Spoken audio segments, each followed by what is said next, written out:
You ever get that feeling that your calendar is the one in charge? Well, we're about to dive into a really powerful idea from the philosopher Friedrich Nietzsche that forces us to question our entire relationship with our daily schedules. Are we really in command, or are we just following orders? I mean, seriously, think about it for a second. That calendar app, the constant notifications, that never-ending to-do list. Is it actually serving you, or have you somehow become its servant? This is the exact problem Nietzsche was wrestling with more than 100 years ago, and boy, is it more relevant today than ever. So Nietzsche had this amazing term for it in his book, The Gay Science. He called it l'ordre du jour pour le roi, which translates to the king's order of the day. It's his brilliant, cutting metaphor for the tyranny of the modern schedule. You know the one, that rigid, mechanical plan that dictates our every move and turns life into just a long list of tasks. Okay, so let's dig into this. Nietzsche points out something fascinating. Even the most powerful people, the symbolic kings of society, they aren't actually free. He says they are bound by these unconditional duties, which, when you get right down to it, makes them just as much a slave to the clock as anyone else.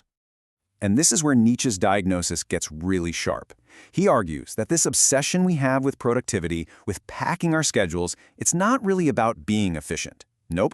He says it's a symptom of a much deeper fear, a fear of the void, of what we might have to confront in the quiet, empty spaces of an unscheduled life.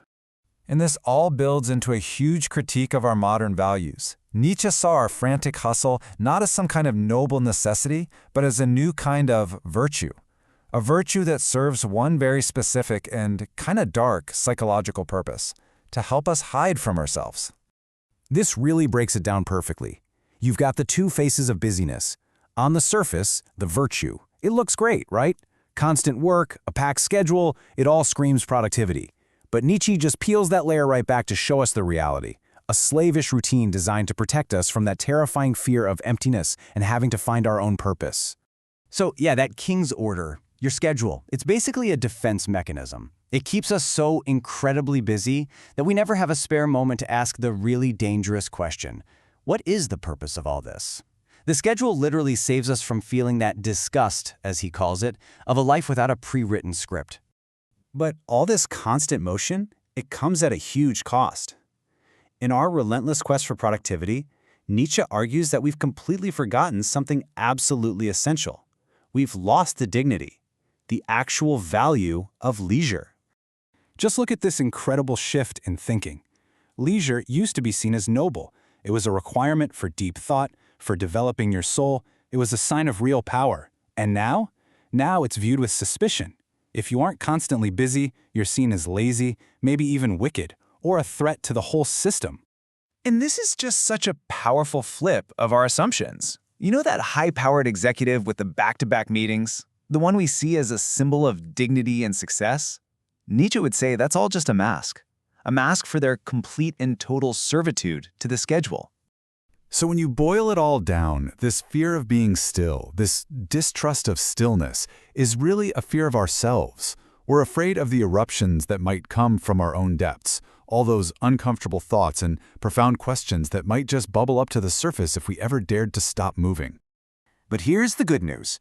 Nietzsche doesn't just diagnose the problem and leave us there, he actually offers a path forward. He champions the ideal of the free spirit, the kind of person who breaks free and becomes the true architect of their own time. So, how do we do it? Well, conceptually, it starts by rejecting society's unconditional demands on your time. It means reclaiming your right to be unproductive so you can be genuinely creative. It's about breaking the shackles and, I love this phrase, creating your own festivals of being. Moments that are defined by you, not by your calendar. And let's be clear, the stakes here could not be higher. According to Nietzsche, without this kind of freedom over our own time, we can't be whole people. We just remain cogs, tiny fragments of a much larger social and economic machine. Nietzsche ties all of this to a massive cultural shift. He famously talked about the death of God and argued that once that central authority was gone, we desperately needed a new one to give us structure. And what did we choose? The clock. It's become our new, unforgiving, secular God demanding our absolute devotion every single day. So, let's bring this all back home. The final challenge of this powerful idea is to turn that critical lens back on ourselves and really examine our own lives. What is your King's Order? What Nietzsche is inviting us to do is to stop measuring our lives by the sheer quantity of tasks we can check off a list. Instead, he asks us to find meaning, the true object of our existence, in the quality and the richness of the moment itself. And this gives us a whole new definition of what it means to be powerful. Real power isn't about doing more, it's about having the strength to say no.